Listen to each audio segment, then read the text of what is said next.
Malakas si Sara kahit anong gawin nyo. Wala, kahit anong gawin, pabalik-balik ta rin nyo. Ba't hindi natin aminin ang totoo? Huwag na natin pag-usapan BBM tayo, impeachment tayo. Yan nangyayari lang. Realidad, Manileño ko eh. 69 na ako. Mga putang ina nyo, alam ko na ang buhay.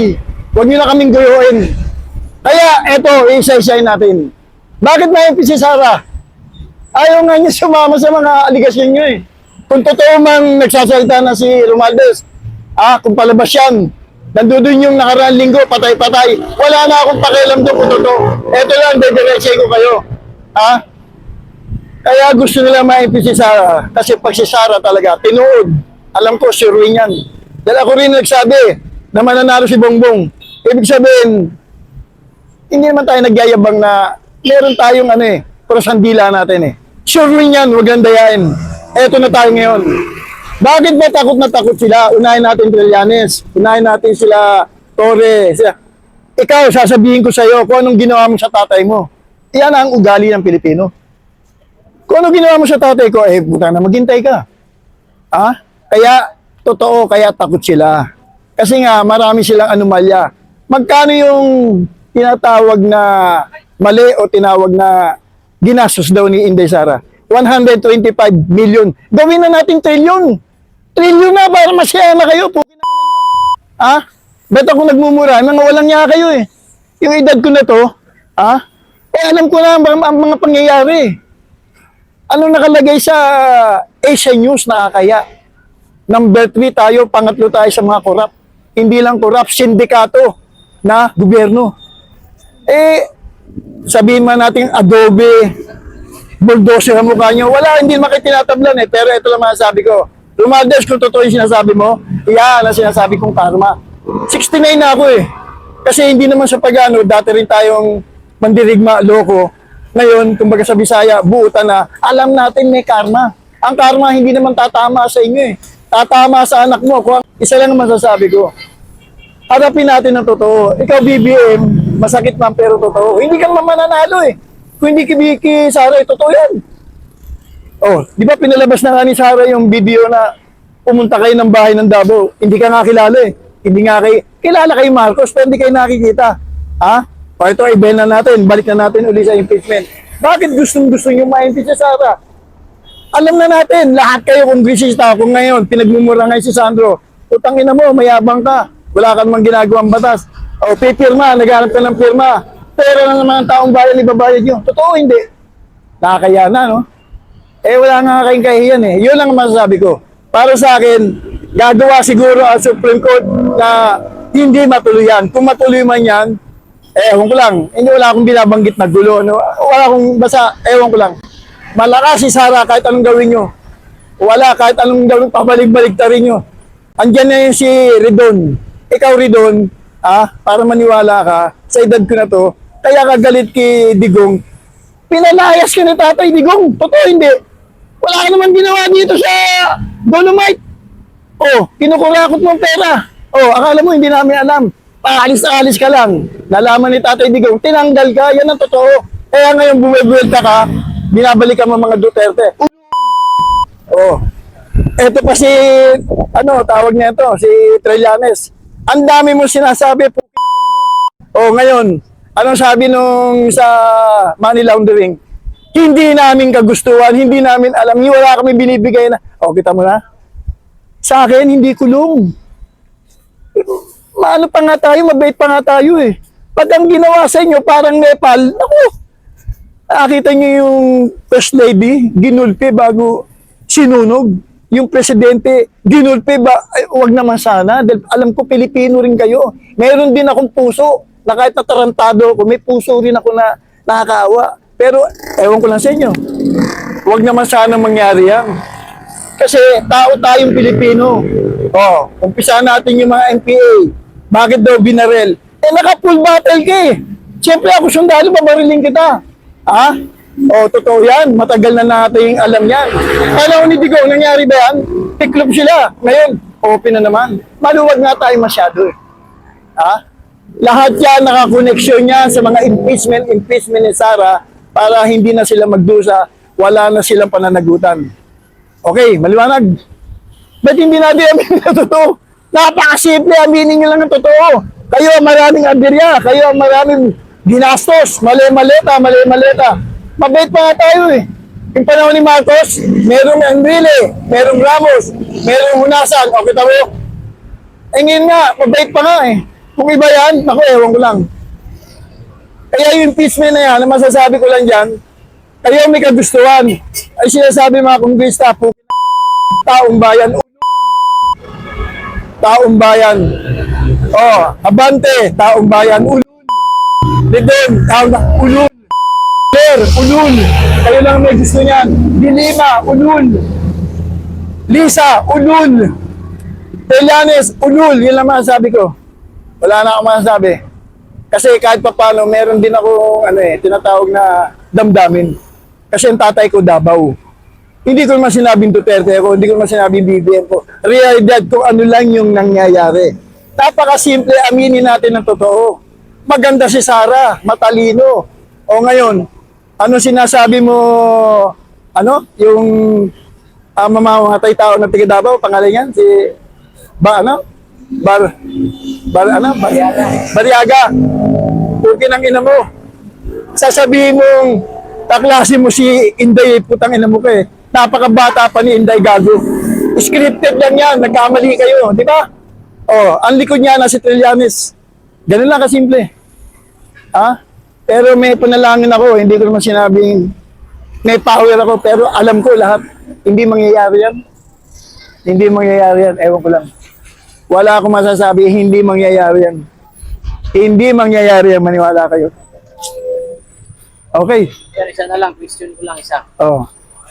Di ba dati kang Marcos Royales? Bakit? Hindi ako Marcos Royales. Eto yan. Kaya nga binabas nila ako. Yes. Pinuntahan ako ni Alvin. Kuya, ano masasabi mo? Sinong malakas? Sinabi ko, malakas si Marcos. Nakikita ko malakas. Hindi ko sinabing iboto niyo si Marcos. Kahit na-review nila. Sa akin, kasi gusto ko sana si Lenny. Ang totoo niya, kaya hindi ko nagustuhan si Lenny. Nagpakita siya na kadikit niya si Joma.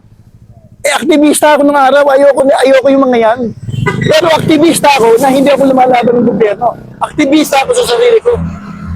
Pero yung binabas nila ako na, eto, BBM ako, ang dami nangangantsaw. Pwede kang humingi ng tulong. Kita mo, marunong ang Diyos. May 5 bulok, hindi ako humingi. Parang darating siguro ng panahon, magkakaroon pa ako ng utang na loob. Yan, kaya ako binabas ng mga kilala kong mga Bisaya. Dati kang BBM eh. Dati akong BBM, sinabi ko lang. Pero liwanag, hindi ko sinabing iboto niyo si BBM. Gusto ko, ang sabi ko lang, para sa akin, sa ngayon, si BBM muna. Pero alam natin, at alam ko rin, sumasama ako sa mga rally. Kung hindi kay Sara, totoo. Aminin natin ang totoo. Kung hindi kay Sara, hindi ka mananalo. Di ba? Oh, ako nga eh, 11.7 million, BBM. Humingi ba ako na 5 bulok sa inyo, tahimik ako. Bakit? Eh, inisip ko, hindi naman ako BBM eh. Nasabi ko lang dahil nga merong sa akin, vlogger nagsabi, Kuya, ano masasabi mo ngayon? Sinabi ko lang ng totoo, realidad. Oh. Kaya, isa na lang. Ah. Sa tingin mo, kasi kung sakasakaling na-impeach si Bibi Sara, ano mo naidudulot nito? Ay, gulo! Gulo! Unang-una, ang laking pera. Gulo ang alin? Magkakagulo na siguro ang Pilipino. Kapag ka, Pagka na-impeach si Sara. Yun ang alam ko ha. Yun ang nababasa ko. Dahil kumbaga may konti rin akong alam sa... Kumbaga, mahirap na magsalita eh. Alam natin, hindi tayo pangit at mayabang tayo kung sabihin natin, alam natin, hindi. Kasi alam ko, tanging Diyos lang nakakalam. Hindi rin ako naniniwala sa hula. Basta meron lang akong trasandila ko, yung nakikita ko lang kung ano yung mangyayari. Magulo para sa akin. Huwag naman sana, pero gulo. mensahe mo na lang sa mga congressman na nagpapa-impeach kay Bibi. Ayun! Kaya nga nagpapa-impeach sila dahil nga sila, na-influensyahan sila ng kung si Romualdez man yan, kung si Bangag man yan, kung si Trillanes man yan. Pero alam ko, kumukontra yan. Hindi na makakontra dahil alam nila, babawasan yung budget nila. Alam naman natin yan eh.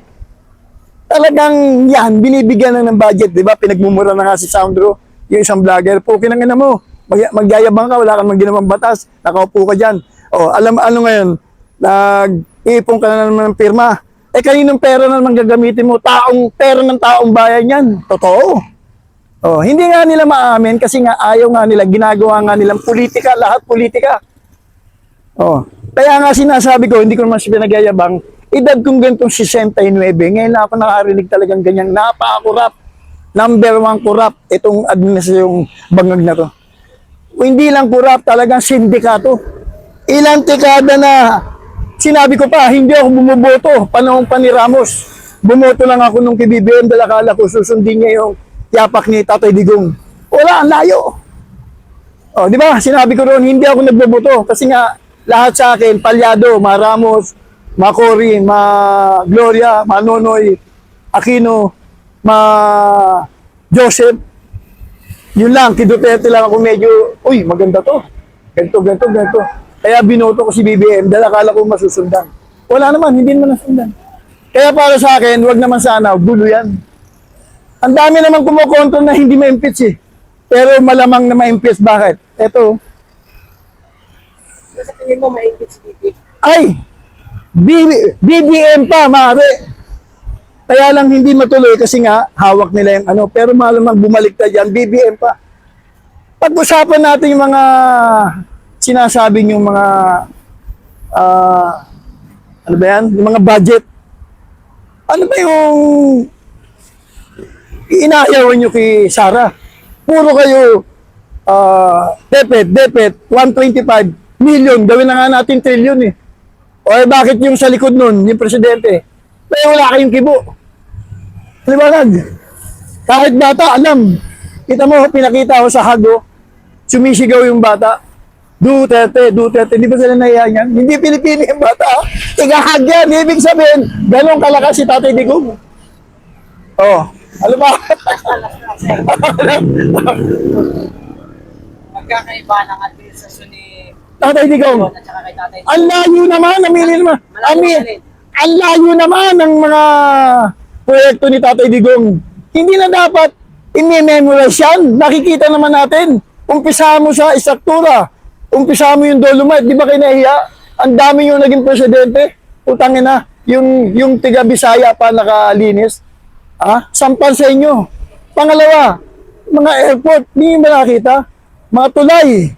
Mga build na tuloy. Si Villar pa nga ang ginawang tiga-mamahala. Ibibigay, wala ka naman narinig. Oh, ako pa nga magtatanong eh. Oh, galit yung mga vlogger. Ako naman magtatanong sa mga vlogger na mga loyalist. Anong ginawa ng bangag yung presidente? Wala, kami ang dami. Pero binabaliktad nyo. Pati yung bridge, yung tulay sa Bukana Bridge.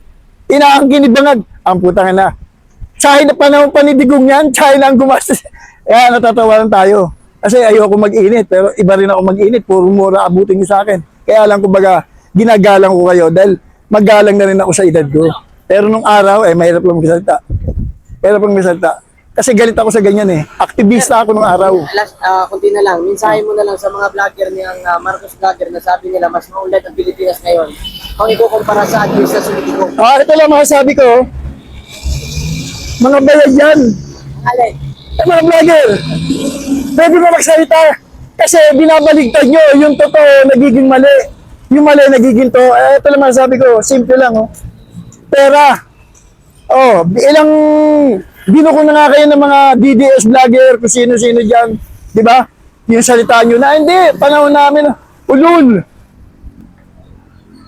Masasabi ko lang, sige lang.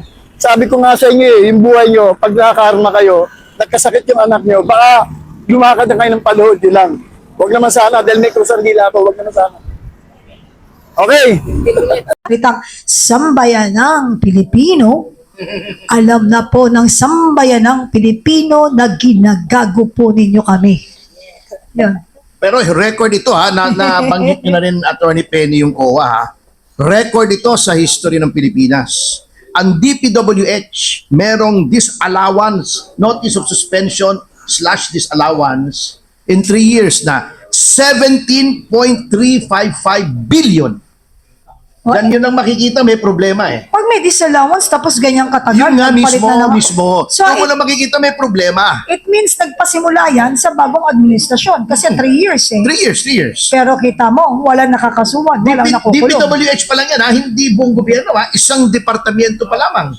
Kaya Tsaka pala- ang dami niyan, di ba? Nakapost yan sa COA website. Yes. Kung ano yung mga Ayun, disallowances. buksan Alam mo, anong mga researchers natin yung amount na yan buksan niyo yung COA website. It's Kaya lang mahirap ano, kung hindi ka na, ako hindi ako masyado nakaintindi, pinaintindi ko pa sa mga nakakaalam eh. Yung mga accountants. Alam mo sa nangyayari sa ating bayan, Attorney Castra, siguro it's time for us to learn more about yung nangyayari sa atin. Kasi, alam mo, sa totoo lang, eto, katulad ng mga vlogger, alam mo, abogado yan. Alam na yung mga termino ng abogado. Oo, mas Sa sobrang magaling pa yan. sukdulan nilang gustong matutunan at gusto nilang ang kanilang mga content ay na talaga maging lehitimo at hindi sabing fake news, at nag-aaral na yan. Sa totoo lang. Correct. Mga daig ba niya ng abogado? Marami tayong abogado sa gobyerno pero nagpapaka-abogado wala sa maleta. Hindi namin sinasabing si Larry Gadon yun ha. Pero wala po akong pinangalanan. Tingnan na lang po ninyo yung mga tahimik, yung excuse me, may reservation lahat. Alam niya na yun. Alam mo, kapag totoo ang iyong pagpapahayag at kailangan ipahayag ng tama sa sambayan ng Pilipino, na ginagamit ko lagi ang word na sambayan ng Pilipino, na maririnig mo sa mga bibig ng mga kilalang tao, my God, ang kakapal po talaga ng mukha nila. Kaya buti may mga vloggers tayo, mga media na talagang may malasakit sa kapwa at bayan. Kaya, sa totoo lang, baka mamaya pag inalok kayo, bumigay kayo, ha? Baka isang alam ko na. Tanggapin nyo.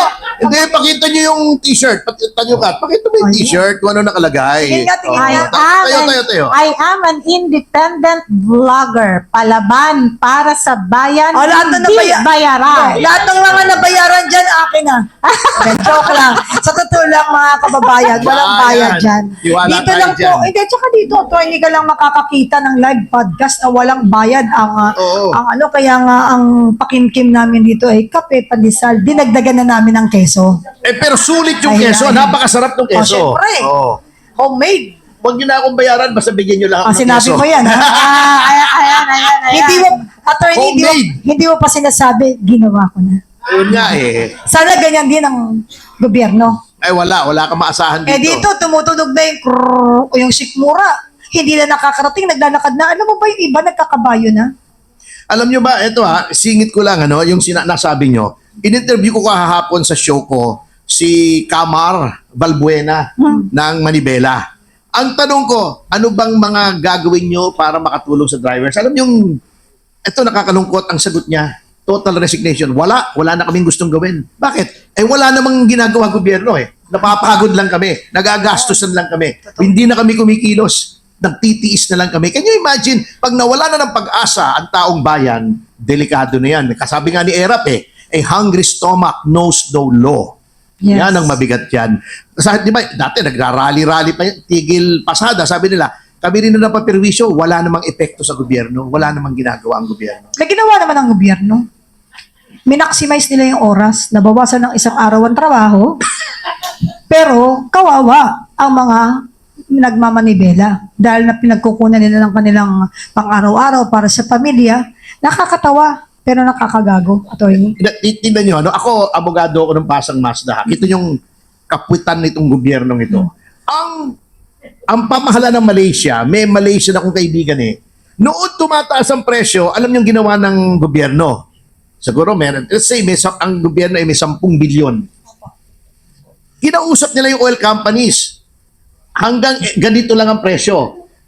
Sinabi, ito ang presyo sa world markets sa sa kalakalan. Oo. Sa kalakalan. Paano? Dilugi kami. Sabi, hindi. Yung diferensya, amin. So, mababa yung presyo, kontrolado yung presyo, everybody happy. Dito, anong ginawa? Kinhasan. Ayuda. Ayuda. Mahirap po yung ayuda. Bakit? Ayon sa datos na nasa akin, 560,000 persons ang directly or indirectly dependent sa transport industry. Bibigyan mo ng 5,000 yan.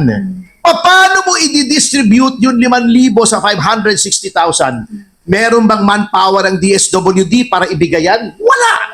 Hindi ganun kalaki ang DSWD. Anong nangyayari? I-devolve nila sa LGU. Pag dinevolve na sa LGU yan, alam nyo na, patay na yan. Bakit hindi kunin yung pera sa halip na ang kausap mo lang 5-6 na oil companies, 560,000 ang gusto mong kausapin? Mali Bakit? Kasi merong oportunidad dyan pagka-distribution sa marami. Ito yung kalokohan ng gobyernong ito. Pwede mong ibigay direkta sa oil companies. Ang problema, number 2, sabi ng isang kaibigan kong nasa Malacanang, wala na pong maibigay na subsidy, ninakaw na. Yun, hindi, walang biro. Yun ang problema, malungkot. Ninakaw na. Ninakaw na, anong bibigay namin subsidy sa oil companies? Yan ang dapat unang-unang instinct ng gobyerno. Kahit walang OPSF or Oil Price Stabilization Fund, ad hoc naman ito Ad hoc naman. Number 2, bakit nag-certify na rin as urgent ang gobyerno?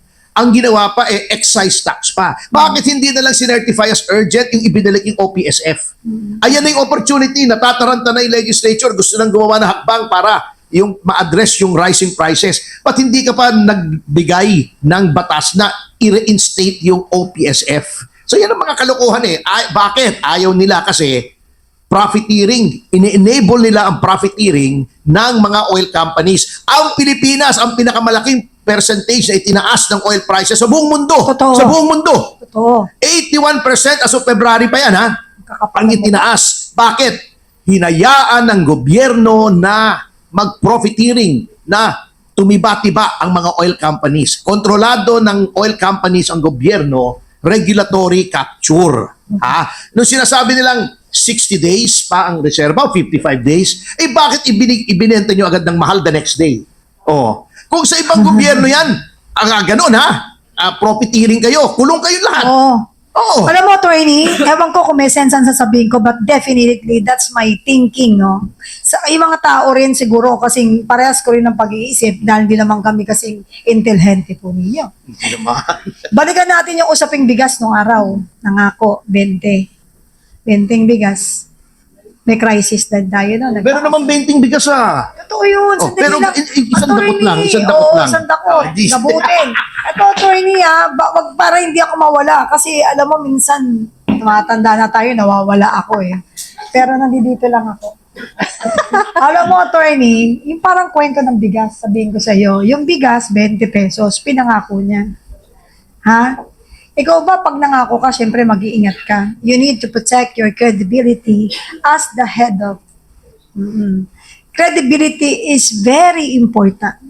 Pagkatapos, hindi mo na ibigay kung ano yung pinangako mo. Ako sa dami ng pera ko, kung ako best friend mo. Gagastusan ko yan. Wag lang ako masira sa taong bayan. Kahit sarili kong pera. Dahil kapag nasira ka na, ang hirap na pong bumalik. Tatanggap na lang sa iyo kung ano yan, pero yung tiwala hindi na. Ito rin ang nangyari po dito sa krisis. Unang-una, minumulat nila sa taong bayan na walang krisis. Maya-maya, may emergency na. Pucha. Kung yan, sakit yan o health ang usapin yan, tigok ka na. Pinatay ka pa ng paulit-ulit. Tigok ka na nagingalo ka na, may krisis na, sinasabi walang krisis. Pero meron pa na pula ang gobyerno dyan. At hindi totoo na 60 days? 60 days. Dahil dito, nag-guest dito si Ma'am Cora Guidote. May resibo. Kaya pa hanggang 2 taon. May reserba tayong pera. Pwedeng wag nating pabayaan na magdusa ang ating mga kababayan, magrebelde. Dahil sa gutom, wala ka na makikilala. Pag sumala na ng pagkainan, iba na ang tingin sa iyo niyan. Ang tingin sa iyo, karne, na pwedeng para may maihain na sa pamilya. Kapeni, tingnan mo to how incompetent this government is. Pinabayaan nilang mag-increase kasi saan dapat nilalagay ang pera, di ba? Pinabayaan nila na ang mga oil companies, now I'm speaking as former DOE secretary, pinabayaan nila ang mga oil companies na magtaas. Ngayon, 152 na yata ang diesel, di ba? Kasi alam nyo ba ano ang ginawa ni Tatay Digong? 2021, Tatay Digong signed EO 138 and that is the implementation of the Mandanas Law. Di ba? Yung Mandanas ruling of the Supreme Court.